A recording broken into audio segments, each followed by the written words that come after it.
Michael, do you think that since they're also doing QT right now, that maybe that moderates the amount of interest rate hikes they have to do? So maybe he won't have to go full Volcker because he's also withdrawing liquidity at such a rapid rate, as your indicators suggest.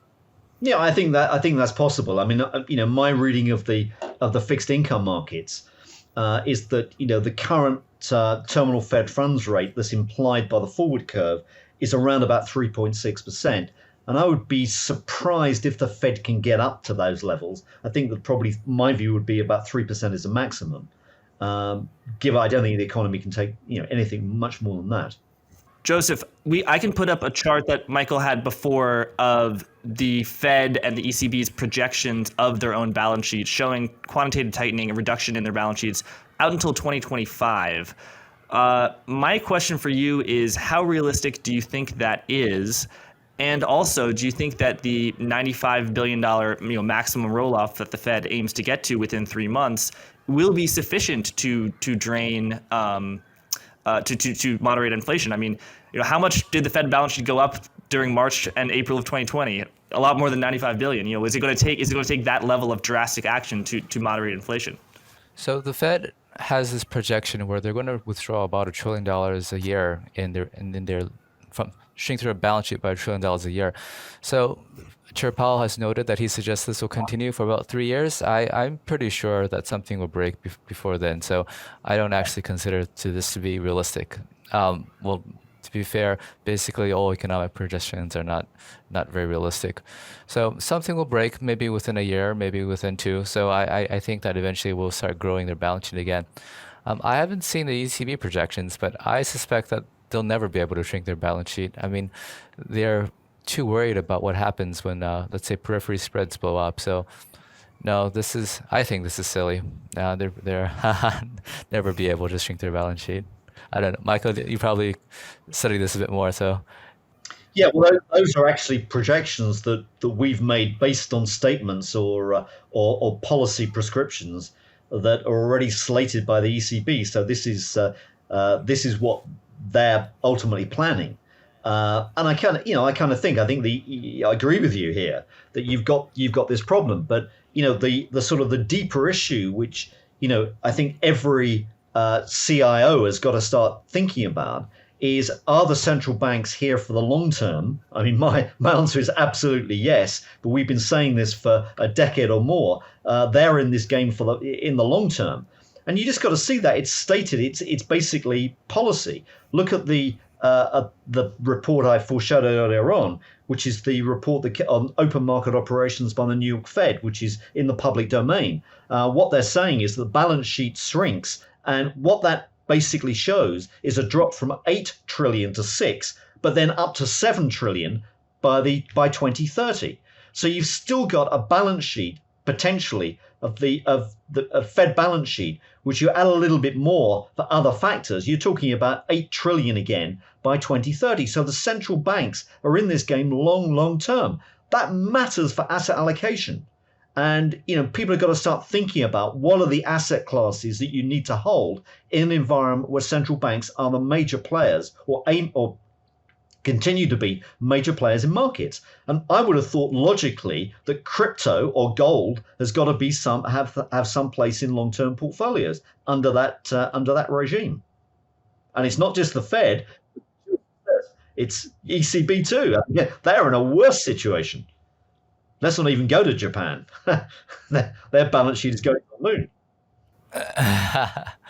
But so I agree with you, especially with respect to gold. But it doesn't seem like the gold is responding to what we see right now, though. I mean, we see the central banks are just basically going to be there forever and grow larger and larger in their presence. But the gold prices don't seem to go anywhere. They seem to just kind of fall. I mean, do you think the market hasn't woken up yet, or do you think this is just due to the strong dollar, or just a timing issue then? Well, I think the issue is a timing issue. I mean, we do analysis which basically combines, if you like, assets that respond to monetary inflation, of which you would say gold and crypto are the sort of predominant ones.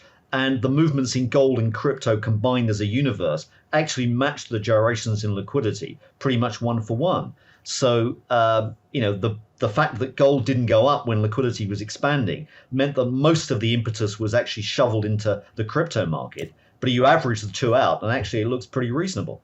So it may be that gold flatlines and everything is taken in crypto now. That's fascinating. Michael, you wrote that you think now the Federal Reserve is essentially 3 times as powerful as it was in 2008. Could you just share what you mean by that? And then I want to get Joseph's take because, Joseph, there are folks who say that the Federal Reserve essentially is just a puppeteer. He doesn't have any real power. And I know you have some perhaps conflicting views with that. Yeah, I think the issue is that, let's just summarize our view of Federal Reserve policy. Which is to get the balance sheet down and get the dollar up, okay, or let's say Fed and Treasury policy. And I think what you've got to think about is that ultimately, what's really important in the world is liquidity and global, okay? We're living in a global world, an interconnected world. And that's why we focus on that concept, global liquidity. Now, economic power is about the ability to move capital around, and hence currency and credit are really important. So the dollar credit system is paramount within the world system. Now, there's a lot of debate, which we know, which goes on about, is this Bretton Woods 3 or if it's Bretton Woods 2? It's just nonsense, okay? Bretton Woods 1 never went away, okay? What was Bretton Woods 1? It was all about the dominance of the dollar. It was basically setting up a system with the dollar at the heart of the system, which could move trade flows and capital flows around the world, or more specifically, around the free world. It excluded China and excluded the Soviet bloc at that stage. Okay, you had the IMF and the World Bank to police that, and you happen to have, as a corollary, a fixed exchange rate system. We've got rid of the fixed exchange rate bit, but everything else remains. And the dollar is still at the heart of the system. In fact, it's become more and more important.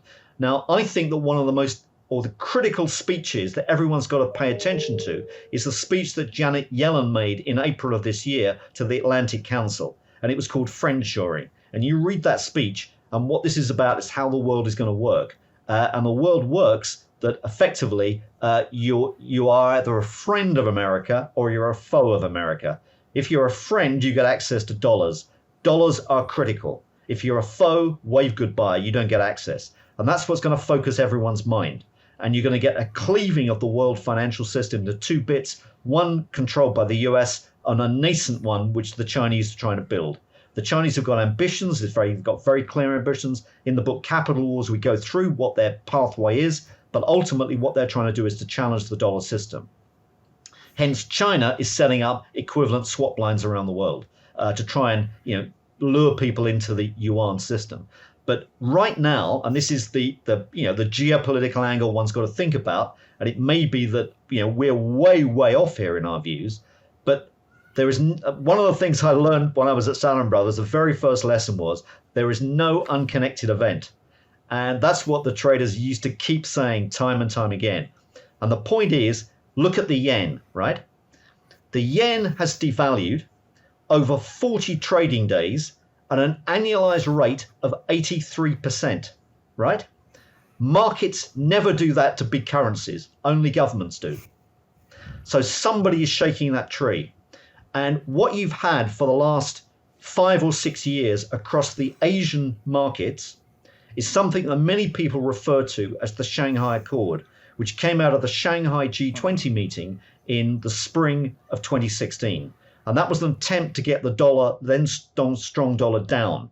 And basically what happened is that currencies virtually were static across rates in Asia. There was no currency volatility. There was a de facto Asian euro, hate to use that word, de facto Asian euro, which was basically created. What you've had in the last 8 to 10 weeks is that has been broken. Currency volatility in Asia has leapt higher, and someone's shaking that tree. The yen is a Trojan horse, and the corollary of all that is that China is being forced right now to tighten liquidity. We haven't spoken about the Chinese central bank, yes, but the other central bank that's really important is the People's Bank of China. And in April and May, they're normally big months for the People's Bank to inject liquidity into the financial system in China. That's the seasonal pattern. What do they do for the last 2 months, April and May? They've taken 800 billion renminbi, yuan out of the system, 120 billion bucks.